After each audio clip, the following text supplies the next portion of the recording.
গেল ঘণ্টাখানেক যাবৎ ফেসবুকে খুবই ভাইরাল কিছু বক্তব্য আমরা দেখতে পাচ্ছি।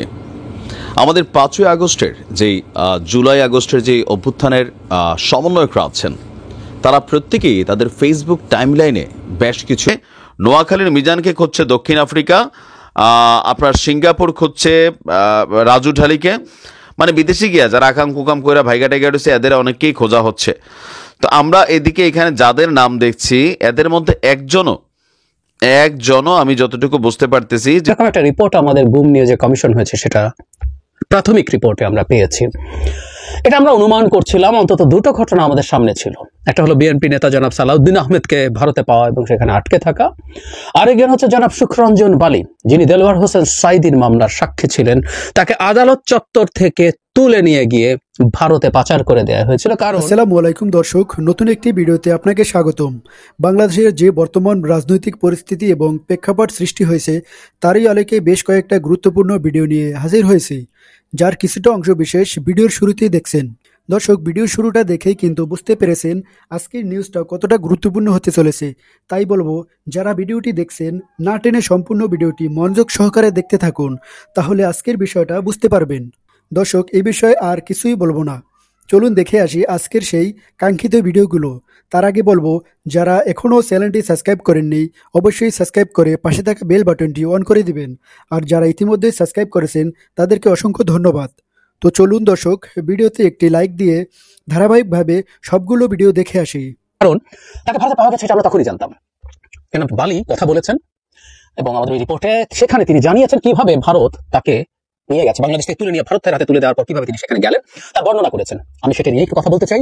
এবং যারা বালি শুধু এখন কথা বলছেন তা না, গত বছর যখন শেখ হাসিনার সময় কালি ছিল তখন জনাব দেলোয়ার হোসেন সাঈদী মারা যান, তখন তার জানাজার অনুষ্ঠানে তিনি গিয়েছিলেন এবং তিনি এরপর অনেকগুলো মিডিয়ার সাথে কথা বলেছেন, যেখানে তিনি জনাব সাঈদীকে তার যে বিষয় তাকে সাক্ষী দেওয়ার কথা ছিল যে তার পরিবারের উপরে হত্যাকাণ্ড নিয়ে যে মামলা হয়েছে সেটা জনাব সাঈদী যুক্ত ছিলেন না, সেই সাক্ষী তিনি দিতে চেয়েছেন। এবং শেখ হাসিনার সময়ে তিনি সেই গার্ডস নিয়ে প্রকাশ্যে এই কথা বলেছেন।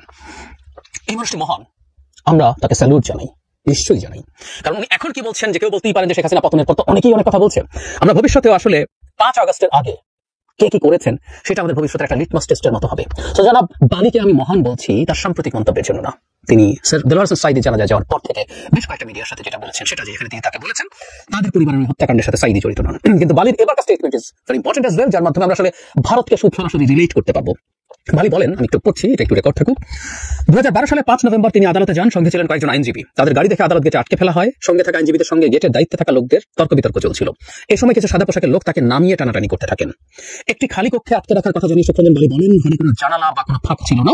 মাঝে মাঝে অল্প করে খাবার দেওয়া হতো। যারা খাবার দিতেন পাহারায় ছিলেন তারা নীল রঙের পোশাক পরা ছিলেন। 2 দিন পর অন্য একটি কক্ষে দেওয়া হয়, সেখানে জোর করে মানবতা বিরোধী অপরাধে দণ্ডপ্রাপ্ত মাওলানা দেলোয়ার হোসেন সাঈদীর বিরুদ্ধে স্বীকারোক্তি নেওয়ার চেষ্টা চলে। কয়েকদিন সেখানে থাকার পর আবার একদিন সকালে চোখ বেঁধে গাড়িতে তোলা হয় বলে জানান বালি। তিনি বলেন গাড়িতে ওঠার সময় কোথায় নিয়ে যাওয়া হচ্ছে তা তিনি জানতে চান। এ সময় জায়গায় বাগেরহাট কিনা তা টাহর করার চেষ্টা করেন সুখরঞ্জন বালি, কিন্তু তিনি বুঝতে পারেন যে ওটা বাগেরহাট নয়। তিনি বলেন, স্পষ্ট দেখতে পাচ্ছিলাম সামনে বিএসএফ, এটা বর্ডার এলাকা, সেখানে তারা আমাকে নিয়ে গিয়েছিলেন। কান্না করতে করতে আমি বিএসএফ হাতে তুলে না দিতে তাদের অনুরোধ করি। আমি বলি, এদের হাতে তুলে দেন না, প্রয়োজন আমাকে মেরে ফেলেন। এই কথা বলতে বলতে আমি মাটিতে পড়ে যাই। জোর করে বিএসএফ এর কাছে তাকে হস্তান্তর করা হয় বলে দাবি করেন সুখরঞ্জন বালি। তিনি প্রশ্ন রেখে বলেন, বাংলাদেশের একজন নিরাপরাধ নাগরিককে রাষ্ট্রের আইন শৃঙ্খলা রক্ষাকারী বাহিনী আরেকটি দেশের রাষ্ট্রীয় বাহিনীর হাতে তুলে দেয় কেমন করে? কান্নাজড়িত কণ্ঠে সুখরঞ্জন বালি বলেন, আমি যেতে না চাইলে জোর করে তারা আমাকে ধরে বিএসএফ সদস্যদের হাতে তুলে দেয়। বিএসএফ কিছু জিজ্ঞেস না করে আমাকে প্রচন্ড মারধর শুরু করে। বিএসএফ হিন্দিতে কথা বলছিল এবং আমি আমাকে না মারার জন্য বাংলায় বোঝানোর চেষ্টা করি। আমার কোনো কথা তারা বুঝতে পেরেছিল কিনা আমি আজও বুঝিনি। এক পর্যায়ে বিএসএফ কোটা দড়ি দিয়ে পেছন থেকে বেঁধে আমার হাত বেঁধে ফেলে, তারপর জেলে রাখা হয়, আদালতে দেওয়া হয়, ইত্যাদি ইত্যাদি। একজন হিন্দু মানুষ ভারতের স্বার্থের বিরুদ্ধে যাচ্ছিল বলে তাকেও অত্যাচার করা হয়েছে, নির্যাতন করা হয়েছে এবং এই গুমের পরিকল্পনা করা হয়েছে। এটা 2 দেশের রাষ্ট্রীয় বাহিনীর যোগসাজশ, এবং শুধু বাহিনী পর্যায়ে নিশ্চয়ই নয়, এটা বহু উঁচু জায়গা থেকে করা হয়েছিল। এবং এই গুমের ঘটনাগুলো, এক্সট্রা জুডিশিয়াল কিলিং এর ঘটনাগুলো শেখ হাসিনার এন্ডোর্সমেন্ট ছাড়া হওয়ার কোনো কারণ নাই। এরা যেমন দেশকে ডাকাতি করেছে, এই দেশের মানুষের মানবাধিকারের কি মারাত্মক লঙ্ঘন তারা করেছে আমরা জানি, এবং আস্তে আস্তে প্রমাণ বেরিয়ে আসছে। জনাব বালির এই মন্তব্য, আজকের এই মন্তব্য আমাদের জানা তথ্য, কিন্তু আমরা যখন কাউকে বিচারের আওতায় আনবো, যখন শেখ হাসিনাকে আমরা বিচারের আওতায় আনবো মানবতা বিরোধী অপরাধের জন্য, তার এই সাক্ষ্য অত্যন্ত গুরুত্বপূর্ণ ভাবে কাজ করবে।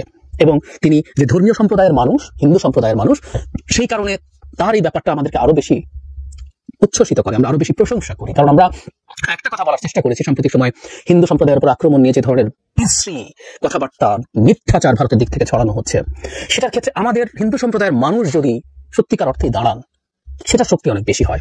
ভারতকে যে ভারত আদতে যে আমাদের দেশের একটা শত্রু, ভারতের সরকার, আমরা এভাবে বলবো, ভারতের জনগণ অবশ্যই না, যদি জনগণকে খুবই র্যাডিকালাইজ করে ফেলা হচ্ছে, তারা যে আদতে আমাদের শত্রু, সেই বোধটা যদি হিন্দু সম্প্রদায়ের মানুষ আমাদের দেশ থেকে বলেন যে তাদের হিন্দু সম্প্রদায়ের পক্ষ হয়ে কথা বলা তাদের রাজনৈতিক স্বার্থে, এটা এই দেশের হিন্দু সম্প্রদায়ের স্বার্থে না, এগুলো যদি তারা বলেন, সেটা অনেক ভালো ইম্প্যাক্ট ফেলবে বলে আমরা ধারণা করি। যারা বালির মতো মানুষ, যিনি ধর্মীয় পরিচয় একজন হিন্দু সম্প্রদায়ের মানুষ, তিনি যখন ভারতের তার উপরে নিপীড়নের কথা বলেন, তাকে গুম করার ক্ষেত্রে যোগ সাজসের কথা বলেন, ভারতের ন্যারেটিভ এস্টাবলিশ করার জন্য একজন ব্যক্তির বিরুদ্ধে মিথ্যা সাক্ষী দেওয়ার কথা বলেন, চাপ দেওয়ার কথা বলেন, তখন সেটা খুব গুরুত্বপূর্ণ একটা দলিল হয়ে থাকে আমাদের এখানে থাকবে। আবারও বলছি, জনাব বালি মহান, এবং আবারও বলছি, কথাটা শুরুতে বলেছিলাম, তিনি শেখ হাসিনার সময়ও এই কথা বলেছেন, তাকে আমরা স্যালুট জানাই। গেল ঘন্টাখানেক যাবৎ ফেসবুকে খুবই ভাইরাল কিছু বক্তব্য আমরা দেখতে পাচ্ছি। আমাদের 5ই আগস্টের যে জুলাই আগস্টের যে অভ্যুত্থানের সমন্বয়করা আছেন, তারা প্রত্যেকেই তাদের ফেসবুক টাইমলাইনে বেশ কিছু স্টেটাস দিয়েছেন, এবং স্টেটাসগুলোর মধ্যে কিছু স্টেটাস একটা মিনিংস প্রকাশ করছে যে 5ই আগস্টের যে অ্যাক্টিভিটিস ছিল এর কাছাকাছি আরো একটা অ্যাক্টিভিটিস আগামী 31শে ডিসেম্বর ঘটতে যাচ্ছে। আপনি যদি উপদেষ্টা আসিফ মাহমুদ, তিনি তার ব্যক্তিগত প্রোফাইলের আইডিতে লিখেছেন comrades now or never. Comrades আমরা কাদেরকে বলি এটা একটু বুঝতে হবে, যে যারা এক ধরনের লড়াই অবতীর্ণ আছে, তাই না? তো এখন আসলে কিসের লড়াই, যে এখন নয় কখনোই না, আসলে তারা কি বিএনপির বিরুদ্ধে কোনো ধরনের বড় অবস্থানে যেতে চাচ্ছে, নাকি সচিবালয়ে বা প্রশাসনে ঘাপটি মেরে থাকা তাদের ভাষায় যেই স্বৈরাচারের দোসররা আছে তাদেরকে এক দাগে, একদিনে মোটা দাগে বরখাস্ত করার জন্য কোনো বড় পরিকল্পনা আছে, নাকি আসলে মানে নির্বাচনকে কেন্দ্র করে এই মুহূর্তে জাতীয় নাগরিক কমিটি, বিএনপির নেতাদের মধ্যে প্রতিদিন যেই ভাষা, বিভিন্ন বক্তব্য আসছে, আমরা কারা তোমরা কারা, অথবা সরকারকে যে চাপটা তৈরির চেষ্টা করছে বিএনপি, সেখানে তাদেরকে নির্বাচনের সাথে ঝুঁকানোর কথা আছে। তবে বড় কিছু একটা ঘটতে যাচ্ছে আগামী 31শে ডিসেম্বর। সন্ধ্যার পর থেকে ফেসবুকে যে ক্যাম্পেইন চলছে আমরা দেখি যারা গুরুত্বপূর্ণ তারা কি লিখেছেন। আপনার জাতীয় নাগরিক কমিটির সদস্য সচিব আক্তার হোসেন লিখছেন যে এই বছরই হবে 31শে ডিসেম্বর ইনশাআল্লাহ। কি হবে? বৈষম্য বিরোধী ছাত্র আন্দোলনের আরেকজন আহ্বায়ক হাসনাত আব্দুল্লাহ আবার আহ্বান করছেন কমরেডস। আপনি এই শব্দগুলোর ওয়ার্ডগুলো খুব important. 31 December, now or never. যেমনটা আমরা 4ই আগস্ট দেখেছিলাম যে নাও অর নেভার, মানে এক দফা শেখ হাসিনার পতন, এরকম বড় কিছু কিন্তু তারা ঘটিয়ে দিয়েছিল। তারপর আরেকজন সমন্বয়ক রিফাত রশিদ তার ফেসবুকে লিখেছেন all eyes on 31 December 2024, now or never, মানে প্রত্যেকের চোখ এখন 31 ডিসেম্বরের দিকে তাকিয়ে আছে। এটাই বাস্তব। এখন সবার মধ্যে একটা কিউরিসিটি তৈরি হয়েছে যে কি নিয়ে আবার তারা নাও অর নেভারের মধ্যে যাচ্ছে। কয়েকদিন আগে উপদেষ্টা মাহফুজ বলছিল যে পুরনোদের সাথে নতুনদের একটা লড়াই বাঁধবে। এটা কি সেই লড়াই? আর সেই লড়াইয়ে যারা ঝাঁপিয়ে পড়বেন শহীদ মিনারে, তারা কি সেই কমরেডস নাকি অন্য কিছু? নানান এই মুহূর্তে একটা অ্যাক্টিভিটিস বা গুঞ্জন সোশ্যাল মিডিয়াতে চলছে যে সমন্বয়করা আবার কোন নতুন পরিকল্পনা নিয়েছেন। এখন আমরা দেখি যে আপনার জাতীয় নাগরিক কমিটি এবং বৈষম্য বিরোধী ছাত্র আন্দোলন, এই মুহূর্তে তারা দুইটা প্ল্যাটফর্ম, তারা একই সঙ্গে যুক্ত থাকা অন্য সদস্যরাও এই বিষয় নিয়ে ফেসবুকে পোস্ট করে যাচ্ছেন। তো এখানে কিছুটা আইডিয়া যেটা আসছে, বৈষম্য বিরোধী ছাত্র আন্দোলনের কয়েকজন সমন্বয়ক সূত্রে জানা যাচ্ছে 31শে ডিসেম্বর শহীদ মিনারে এক অনুষ্ঠানে জুলাই গণ অভ্যুত্থানের ঘোষণাপত্র পাঠ করা হবে। বাংলাদেশের স্বাধীনতার সময় যেমন ঘোষণাপত্র পাঠ করা হয়েছিল, তেমনি 31শে ডিসেম্বর জুলাই গণ অভ্যুত্থানের ঘোষণা পাঠ করা হবে। নতুন দলের ঘোষণা কি আসবে এটা এখনো সিদ্ধান্ত হয়নি। আবার কেউ কেউ বলছেন শেখ হাসিনার স্বৈরাচারী আমল থেকে বের হয়ে দেশ কেন জুলাই বিপ্লবের রূপ নিল, কিভাবে নিল, 9 দফা থেকে 1 দফায় আমাদের কেন আসতে হলো, জনতার ছাত্র জনতার আকাঙ্ক্ষা কিরূপ ছিল, এসব নিয়ে জুলাই বিপ্লবের ঘোষণাপত্র পাঠ করবে বৈষম্য বিরোধী ছাত্র আন্দোলন। তো যদি ঘোষণাপত্রই পাঠ করে তাহলে কমরেডস নাও অর নেভার, মানে এটা তো যে কোনো একটা দিনে তারা করতে পারতো, অথবা এটা করতে গিয়ে তাদেরকে কেউ বাধা দিচ্ছে। এখন এই ঘোষণাপত্রে কি নতুন কোনো বন্দোবস্তের কথা থাকবে, সরকারের প্রতি কোনো চাপ তৈরি করা হবে, অথবা বিপরীত রাজনৈতিক দলগুলো যাদেরকে এই মুহূর্তে বৈষম্য বিরোধী ছাত্র আন্দোলন জাতীয় নাগরিক কমিটি মুখোমুখি অবস্থানে দাঁড় হয়েছে, তাদের বিরুদ্ধে কোনো ব্যবস্থা আসলে কি ঘটতে যাচ্ছে? তারা যে বক্তব্যটা দিয়েছে আমার কাছে এটা ক্লিয়ার মনে হয়নি যে একটা ঘোষণাপত্র পাঠের জন্য এইভাবে আগামী 3 দিন সারা বাংলাদেশকে একটা কিউরিয়াস মাইন্ড তৈরি করে রাখবে। এটাকে কনসেন্ট্রেশন তৈরির জন্য বা সামহাও কিসের জন্য আসলে? তো আগামী 31শে ডিসেম্বর বিকাল 3টায় শহীদ মিনারে ঘটনা ঘটার পর আমরা দেখতে পারবো যে আসলে কি নিয়ে এই যে মানে এত আয়োজন বা হাক ডাক। তবে থাকে না যে কোনো জিনিসের মধ্যে অতিরিক্ত কিউরিসিটি তৈরি করার পর যদি কিছু না হয়, তখন আবার মানুষ পরবর্তী সময় এগুলাকে মূল্যায়ন করে না। দেখা যাক, অবস্থান থেকে আমরা বুঝতে পারবো। ভালো থাকুন। ইন্টারপোল সংক্ষেপে, আর পুরো অর্থটা হচ্ছে ইন্টারন্যাশনাল পুলিশ, আন্তর্জাতিক পুলিশ। আন্তর্জাতিক পুলিশের যে কাজটা সেটা হচ্ছে যখন কোনো দেশের অপরাধী অন্য দেশে পালিয়ে গিয়ে আশ্রয় নেয়, তো সেই দেশের মাধ্যমে যে দেশের অপরাধী তারা চাইলে তাকে ধরে এনে তাদের দেশে নিয়ে আসতে পারে। তবে রাজনৈতিক বন্দীদের বেলায় এটা আবার এত সোজা না। তো কেন ইন্টারপোলের ইস্যুটা খুব আলোচিত? আপনারা জানেন যে গেল কয়েকদিন আগে আমাদের সরকারের কিছু দায়িত্বশীল কর্মচারী কর্মকর্তা ব্যক্তিরা আন্তর্জাতিক বিচারিক আদালতের যে ট্রাইব্যুনালের যে বিভিন্ন ব্যক্তিরা আছেন বা পুলিশের পক্ষ থেকে কিন্তু একটা কথা বলা হয়েছিল যে ইন্টারপোলের কাছে শেখ হাসিনাকে গ্রেপ্তারের জন্য একটা চিঠি পাঠানো হয়েছে অফিসিয়ালি। এখন ইন্টারপোলের কাছে নাকি ইন্টারপোলের রেড অ্যালার্ট জারিতে বা রেড লিস্টে শেখ হাসিনার নাম চলে আসছে, এরকম কিন্তু নিউজ আমাদের গণমাধ্যমে আসছে, আর বেশ কিছু জায়গা থেকে বক্তব্য আসছে। কিন্তু ফাইনালি ঘটনাটা কতটুকু সত্য আসুন দেখি, ইন্টারপোলের তালিকাতে বাংলাদেশের 63 জনের নাম উঠে এসেছে। আর এই তালিকার সামনে আসার পর সেই 63 জনের নাম দেখে অনেকের চোখ কপালে উঠে গেছে, বলছে যে ভাই ঘটনাটা কেমনে কি হলো। International criminal police organisation Interpol বিশ্বের 6,658 জনের নামের লাল তালিকা প্রকাশ করছে সারা পৃথিবী জুড়ে। এই তালিকার মধ্যে 63 জন বাংলাদেশিদের নাম রয়েছে, তবে এই তালিকায় নেই সাবেক প্রধানমন্ত্রী শেখ হাসিনার নাম। যদিও সম্প্রতি আমাদের গণমাধ্যম এবং বিভিন্ন দায়িত্বশীল কর্মকর্তাদের বরাতে আমরা শুনছিলাম যে শেখ হাসিনার বিরুদ্ধে ইন্টারপোলের ওয়েবসাইটে রেড নোটিশ জারি করা হয়েছে।